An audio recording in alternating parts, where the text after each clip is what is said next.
Alors c'est un petit peu spécifique parce qu'avant d'être ambassadeur de France en Belgique, je vivais depuis 14 ans à Bruxelles. Parce que j'ai travaillé dans l'Union européenne dans diverses fonctions, notamment liées à la défense, et la dernière position étant directeur de l'Agence européenne de défense. Donc j'arrive comme ambassadeur, mais avec derrière moi 14 ans de résident en Belgique.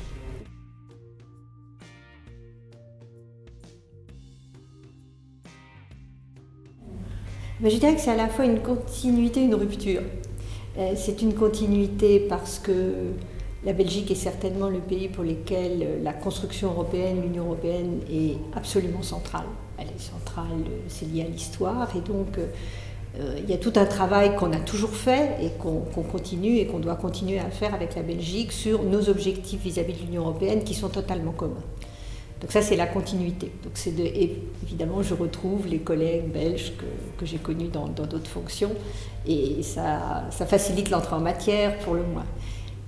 C'est une rupture parce que, effectivement, c'est désormais du bilatéral, même si le sujet c'est peut-être de porter bilatéralement entre la France et la Belgique des visions communes, des vues communes vis-à-vis de l'Union européenne, mais c'est de travailler sur une relation bilatérale, ce que je n'ai fait qu'une fois dans ma carrière, tout le reste ayant été effectivement sur l'Union européenne quand j'étais en poste à l'ambassade de France en Allemagne. Mais je le fais avec beaucoup de plaisir et parce que ça permet aussi de retrouver des sujets.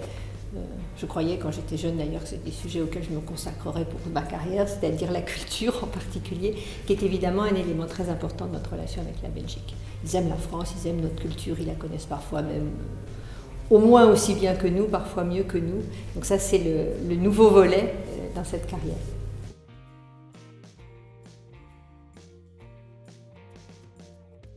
Je pense que l'objectif principal, c'est parce qu'on n'a pas de différends.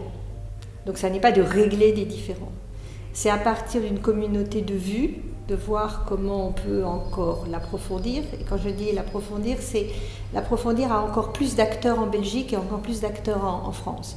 Pas seulement Paris-Bruxelles, mais la France dans sa diversité et la Belgique dans sa diversité. Évidemment, y compris la Flandre, y compris des endroits où peut-être la France est moins naturellement connue ou connaît moins bien naturellement, des deux côtés.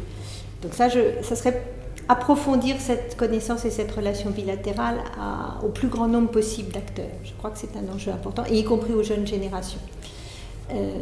Et l'autre, c'est de le transformer en action, c'est-à-dire on a des objectifs communs, nous avons des problèmes communs, nous sommes aujourd'hui notamment face à une menace commune, une énorme difficulté qui nous est vraiment commune, et bien d'agir en commun.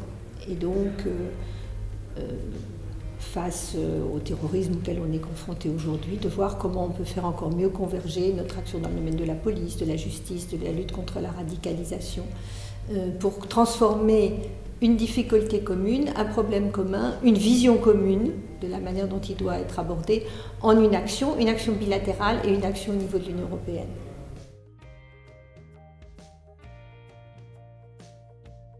Alors au niveau économique, les statistiques varient d'une année à l'autre, mais en gros on est entre le deuxième ou le troisième partenaire, l'un pour l'autre. La Belgique est le deuxième partenaire commercial, la France le deuxième partenaire commercial de la Belgique. Même chose dans le domaine des investissements. Alors ça varie selon les statistiques entre deuxième et troisième. Et donc on est des partenaires essentiels. De penser que la Belgique est un partenaire plus important que la plupart des pays du G7 ou du G20, c'est quand même quelque chose qu'on n'a pas forcément à l'esprit quand on n'est pas ici ou quand on ne travaille pas ici. Donc des relations économiques très intenses, les Belges sont les meilleurs touristes, ils viennent en France en permanence, ils investissent en France. Ça n'empêche qu'il faut encore améliorer les possibilités économiques des deux côtés. Et évidemment, l'ambassade doit y participer, notamment pour soutenir. Les grands groupes n'ont pas nécessairement besoin d'un soutien tous les jours de l'ambassade, mais toutes les PME ou des groupes qui veulent plus récemment s'installer en Belgique, d'autant que la Belgique est un tremplin. Très souvent, les investisseurs français ou les PME françaises testent leur capacité d'aborder le marché européen ou le marché mondial à partir de la Belgique. Donc il y a tout un travail d'accompagnement à faire. Ça, c'est pour le domaine économique. Pour les relations diplomatiques, comme je vous ai dit, elles sont depuis toujours absolument excellentes et elles sont fondées sur notamment la même vision de la construction européenne, de l'Union européenne. Il n'y a pas d'irritant entre la Belgique et la France, et la même conception aussi du rôle des Nations Unies ou de la manière dont on peut répondre à des situations d'instabilité ou de crise dans le monde. On a le même intérêt, la même vision pour les crises qui peuvent naître en Afrique. On a très largement la même vision du multilatéralisme et du rôle des Nations Unies. Donc c'est vraiment une relation diplomatique extrêmement proche. Et de surcroît, comme il y a une excellente diplomatie belge, les Belges sont très forts en termes comme diplomates, ce sont des partenaires très importants pour pousser les initiatives auxquelles nous croyons de part et d'autre.